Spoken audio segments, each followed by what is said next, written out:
Пациентки со рак на дојка патуваат и по десетици километри за да подигнат кутија таблети од клиниката за онкологија, терапија која им ја доволна за само еден месец.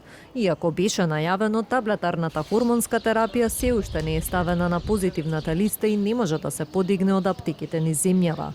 Од пациентските здруженија апелираат до здравствените власти да се забрза процедурата.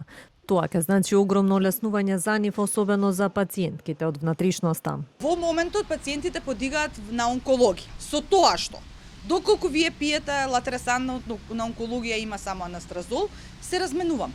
Значи во групите кои што се Facebook групите, сега правиме размена. Имам анастразол, кој пие анастразол, јас имам латерсан, ќе ви дадам латерсан и тоа го решаваме на таков принцип, бидејќи да речеме, например, еден латерсан не е воопшто ефтин да го купите, 1800 денари, едно кутивче кое што трае месец дена, иако не звучи многу за терапија која што е хронична и не е така мал износ да може секој пациент да си го плати.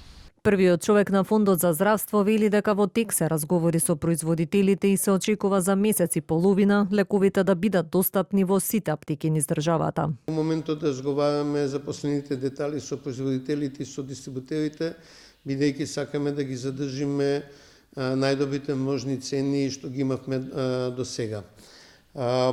Верувам дека за 4 до 6 недели овие лекови ќе се најдат во апотеките низ Македонија.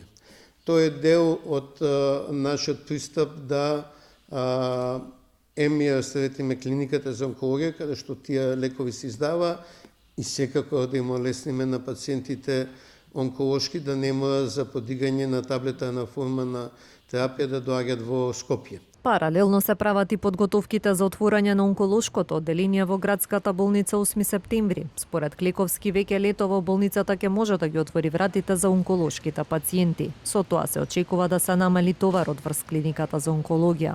Мислам дека набрзо ќе може исто за 4 до 6 недели да се префрлува терапијата во 8 септември. Меѓутоа, за појаснување, првиот прием на нови пациенти и препишување на терапијата ќе се случува на клиниката за онкологија, како и контролите кај докторот што е препишал.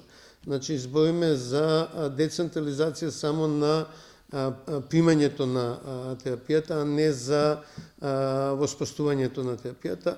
Освен во градската болница 8 септември се планира третманот да се прошири во Тетовскиот клинички центар, но проблем останува Штипската болница каде услови во стариот објект за лекување нема, а повеќе време ќе биде потребно да профункционира и онколошкото одделение во Битолската болница.